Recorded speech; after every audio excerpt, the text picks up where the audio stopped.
Hey y'all, Chris here, Three Amigos podcast, flying solo.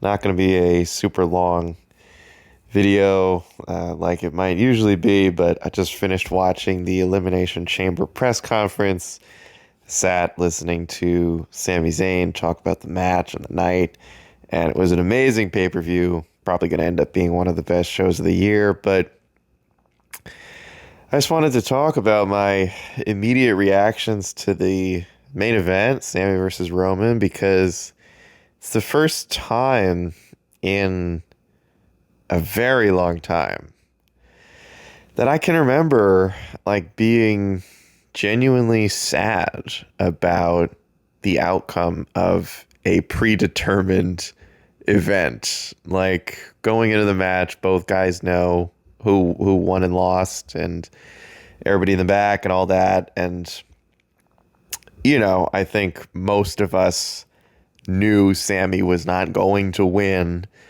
although we'll talk about maybe he should have a little bit later. But it's funny, I was listening to him talk in the press conference, and he genuinely, I mean, it's great, great press conference. He gave a lot of really great answers and insight, but it genuinely felt like he was sad that he didn't win, like actually sad, and just on like a human level.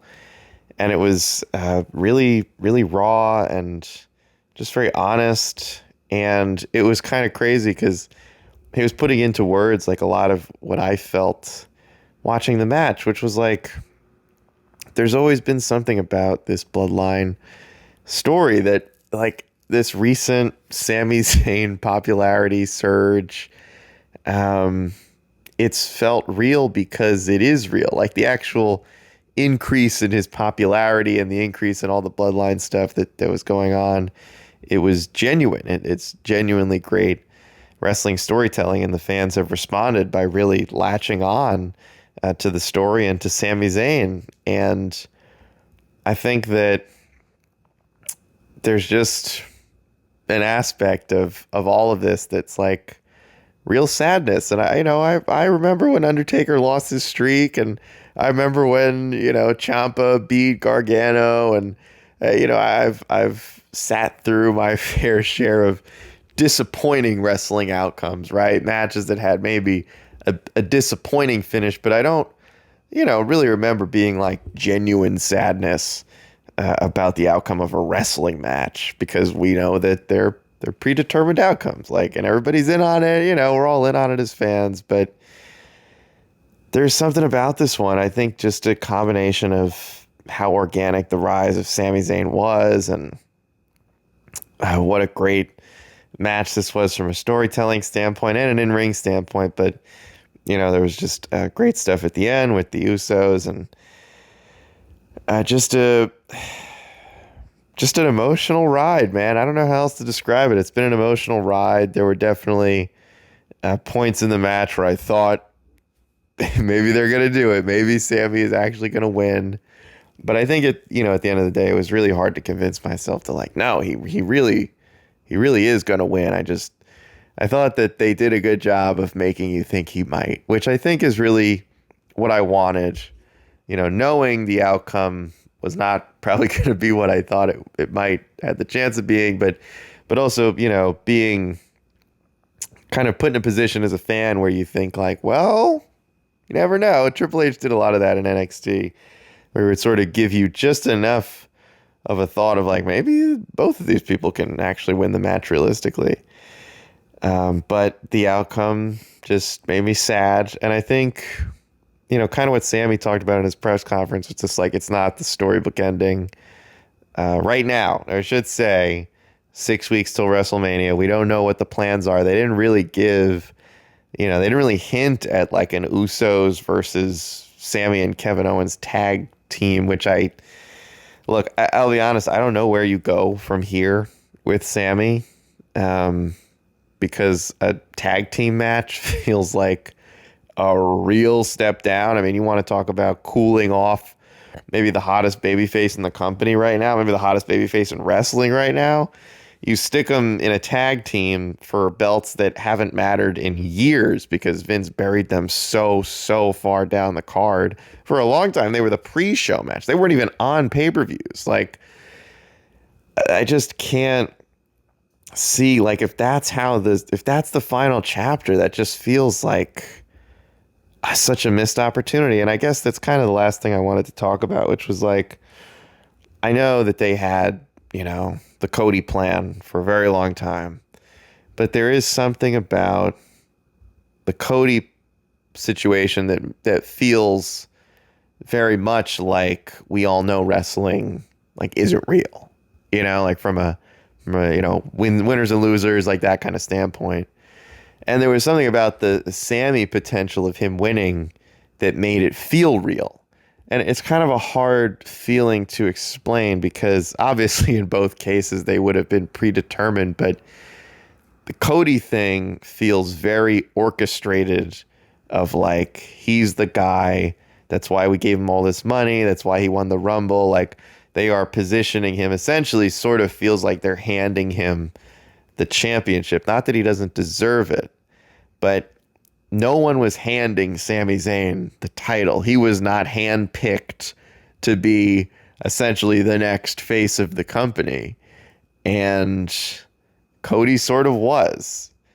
And so there's a part of me that feels like, man, there's an element to wrestling that part of what makes it great is the unpredictability. And there's just something very predictable about the Cody stuff that, maybe it would have been not the worst thing in the world if you stray from that plan, because Cody's over. Cody's going to be over probably forever. And Sami, he's way more over than anyone has ever been in a very long time right now. And it feels like, kind of on a larger scale, but like the Drew McIntyre in Clash at the Castle, like that was on a smaller scale, felt like a missed opportunity at the time, but that was because the Bloodline story really was just getting going. I don't even think Sami and Roman had been on screen together yet at that point. I can't quite remember if that was in July or August. But this was that times like 1,000. This was a moment that you're not going to be able to replicate again. And it felt like all the stars aligned. The opportunity was there to do something really special, to pull the trigger on such a magical point in time, maybe in wrestling history. And they didn't do it. And I don't blame them. This isn't Randy Orton versus Batista. This is, Cody versus Roman, two guys who deserve to be in that spot. Mostly because of everything Cody did outside of WWE. He, his time in WWE hasn't been very good. And certainly since he came back, he got injured and then, is pretty much just being handed the titles as the next guy in line, which he's super talented, but there is just something about this moment with Sami Zayn that felt like you're not going to get another shot at this. And I think going into the match, I thought, well, I don't know. I think that it probably still makes sense to stick to the plan. They haven't deviated yet. I can't really see them deviating from this plan at all, to be completely honest, because there's so much at stake. But I don't know. I think maybe this would have been the time to do it. And I had WWE Shop loaded up. I was ready to buy the Sami Zayn Championship merch. And there's this reality that it feels like we were so close to, and we're never going to know what that possibility held if they had put the titles on Sami. I think, the Cody stuff is a very safe choice. It's very predictable. Good looking guy, looks good in a suit, good wrestler, good promos, puts on good matches, all very good stuff.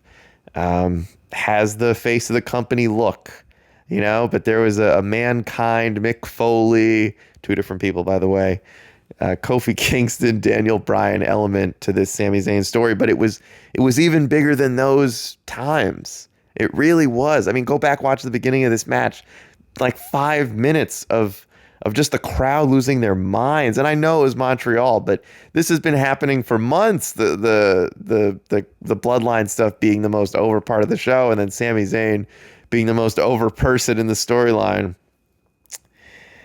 And I don't know. I thought, I was thinking about Triple H in this position, and I was like, wow, this guy takes over creative, and then literally less than a year later is faced with probably the biggest decision he's ever had to make in terms of what do I do? And, there's a part of me that thinks like Vince McMahon was never going to sign off on Sami being champion. And Vince may not care too much about the smaller parts of creative, women's champ, tag teams, mid-card belts. But he certainly has a say in who the face of the company is. And I just don't think he was going to give Sami the chance, even though it's the same guy that gave Kofi and Daniel Bryan and Rob Van Dam. like he took chances on all these guys. And, unfortunately, Vince just gets bored after he pulls the trigger on someone who's super over. But yeah, I really wanted to see what that future might have held. And, sure, somewhere down the line, Sami might win the title. It's going to be great. He'll deserve it. But it's not going to be like this. It's not going to be, I think in terms of the outcome, you could have put that outcome in any city and it would have been absolutely insane. Front page news, gone viral all over the place. This every man, this blue collar guy wins the championships, dethrones Roman. And I think also there's an aspect to dethroning of Roman Reigns. So many people have tried, specifically so many large men with huge muscles who seem like worthy adversaries to Roman, and they all lost. And man, there just would have been something really cool about this one guy who is so unlikely to be the one and wasn't even part of the story of the bloodline when it was getting going. And it would have been so wild for him to be the one that did it, and then goes on to face Cody, and they decided not to do it, and all that is what it is. But the actual outcome of the match, the crowd was electric, and the story of the match was great. And I think there's a part of me that's thankful for the reaction I have of sadness, because it's such a rare instance of being so invested in a wrestling storyline that isn't real, except it sort of was. The bloodline stuff isn't real, but the reactions were real. The cheers that Sami was getting, the investment from the fans was all genuine.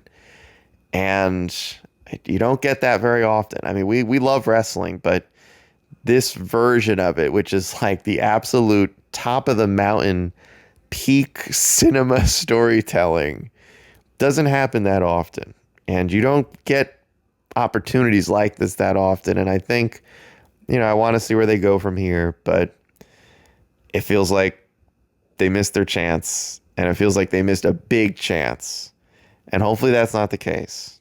But looking at it right now, this feels like the wrong choice. I don't know. Maybe I'm going to get dislike bombed for that, but I just feels like Sami should have been the guy. And I'm sad that he wasn't. And I'm sad the outcome of the match that he lost. And then he was sad, which made me even more sad. But it was a great match, and the bloodline stuff has been one of the greatest things to ever happen in wrestling. And I'm excited to see where it goes as we head to WrestleMania. Thanks for listening.